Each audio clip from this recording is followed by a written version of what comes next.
Thank you very much for your perspective. And I would just spin this in a different way. Also, with our brothers and sisters, and I mean all brown people, whether we're called black, brown, whatever color we are called, there is this nuance where I've spoken to brown men where they say they feel that their voice is not heard and they feel like they're not an equal counterpart. And yet again, we have this move whereby Donald Trump is like, away with all of this woke culture and the diversity, equity, and inclusion. Let's remove it. All of you, rat race, run. Right? Um, in simple terms. What are your thoughts in terms of that? Is there something that we're all confused about when it comes to us seeing those problems or variables or barriers? Or do you think, do you know what, Norma? People are people, they'll block you and they will use your color because it's fun and games. They see your reaction. What are your thoughts? I think to me, this has been underlining factors. It's just that they are seen in different lenses. Yeah, You're such a PhD, aren't you? they are seen in different lenses. But as time goes on, there are factors that makes it being projected in a different light. And so someone comes today and says, in my opinion, this how it should be. And somebody else's voice comes, in my opinion, this is how it should be. One thing we cannot take away, you can't take away culture.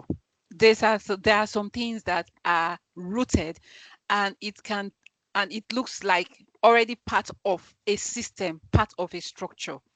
But we are hopeful that, and it actually differs. It varies from place to place. You can see a political figure projecting it this way and based on his own belief about something, and you can see it somewhere else how it's being projected based on that person's perspective about how things are done.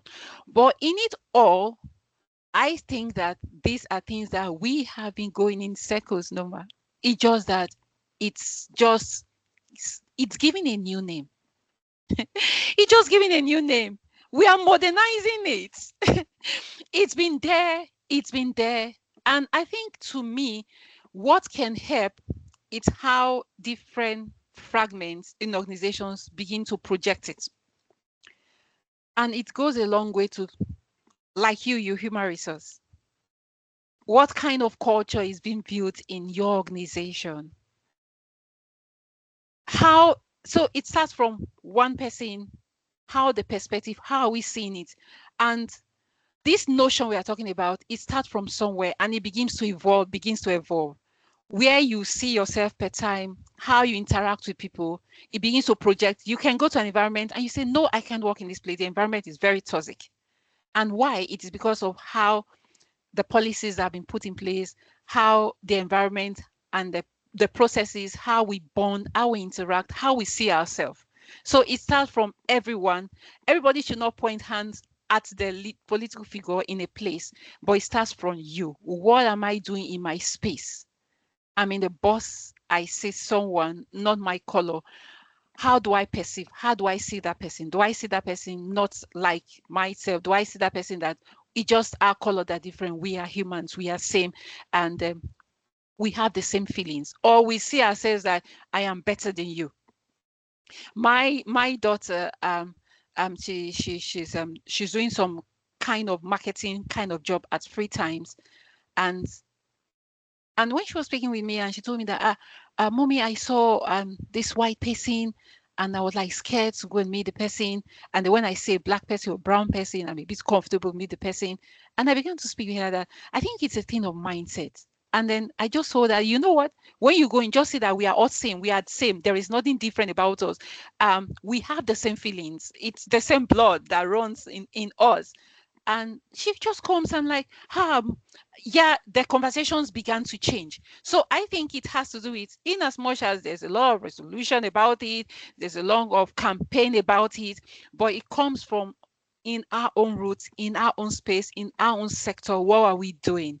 If everybody begins to speak that voice that we are one, it does not matter if we're talking about inclusion, diversity, how are we projecting it, or we're only looking at the policies.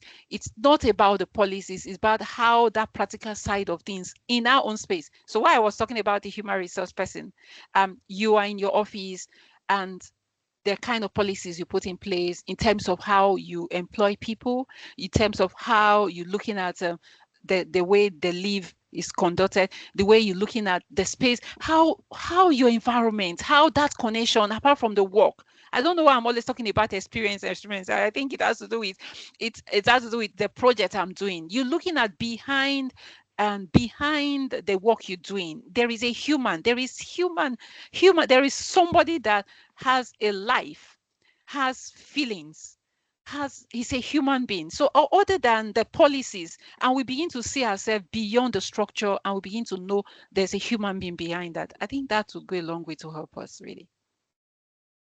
Yep, I appreciate your candor again. I guess the next question, it goes back into your PhD. Do you think having higher education, as in a PhD or a master's, MBA, MPhil, whatever you have, breaks the poverty cycle, or do you think no, Noma, it doesn't? Quite interesting.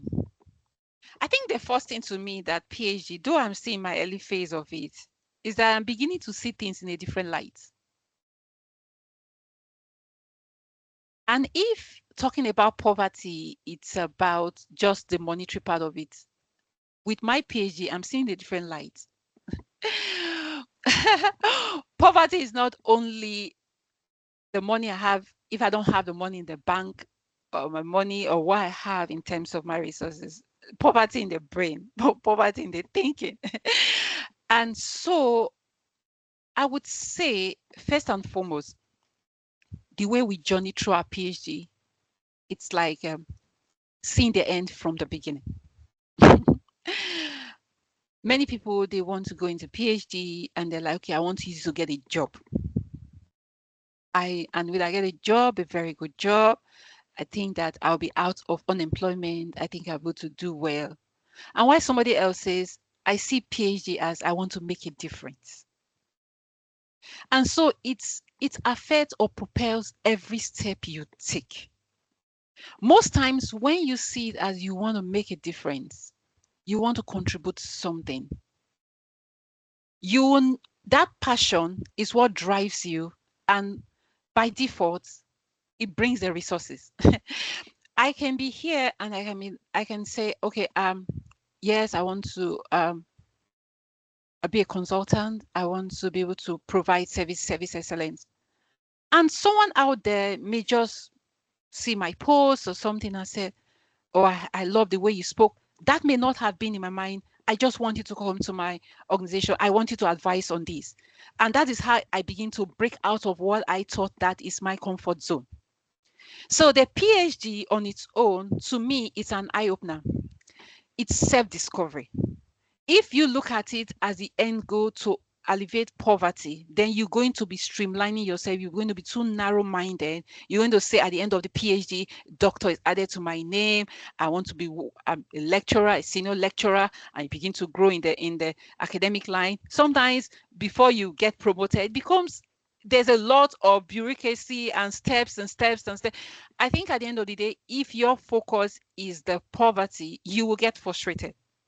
But when you start the PhD, I may be wrong, but that's my notion. When you start the PhD that you want to make a difference, it begins to speak in the resources. The resource it's just it's just one way. It's the financial resources of it. It's just one aspect of it. There are larger aspect of it. So yes, to answer that question, Noma, it alleviates poverty. I believe it can. It alleviates poverty. Is the process simple? No. The process is not simple, especially for many persons that are sponsoring themselves. It's not self-sponsor. It can be very, very challenging. And at the end of the day, if you're not going to get a space where you're going to use your PhD to influence your world, to influence the people around you, you feel, oh, it just nosedives, you just wasted money, back to square one. But if you have a mindset of you want to make a difference, it begins to evolve as time goes on. That's how I see it. When I started my PhD, I had the first meetings with my supervisors, and they told me, Alero, you need to be open-minded. I'm saying this because I'm having conversation with you. I just knew that I needed to be in the space of seeing myself as a contributor from day one. I never thought I would be in just few months into knowing you to come and have a conversation with you. So that's how I see it. You just have to be open about it, see yourself as a contributor, and as you go on, it will help to solve the problem, the financial part of it, and other things at the end of the day. Thank you so much for your detailed response, because I believe that is a very complex answer. And like you said, it's perception, isn't it? And it's the environment. And it's also there's the cultural nuances Mm. that help you to see that. Because again, from series 1 to series 6, we're in series 7 in terms of filming Oh, now. And I've spoken to people from different parts of the world. And okay. one thing that they mention, and I wouldn't say from which parts of the world, is that it enabled me to relocate. The Mm. financial aspect is there. I could have done it in my home country. However, this has opened a new door for me, but it's how I utilize it.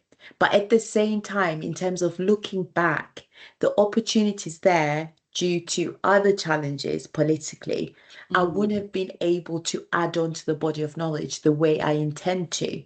And I know Mm. that there is a future because I'm already working with the youth, and they're collaborating, for example, with the Bill Gates Foundation, some of them, Wow. just to enable the youth, the young kids that are in villages, where they're isolated, just to ensure that they can have that future. So I know what you're saying is true because I've seen somebody again who came from India came up with an idea that was excellent, and because of the visa system in the US, she had to give her idea to the university. She owns half of it, which is brilliant, but they said this is the disclaimer.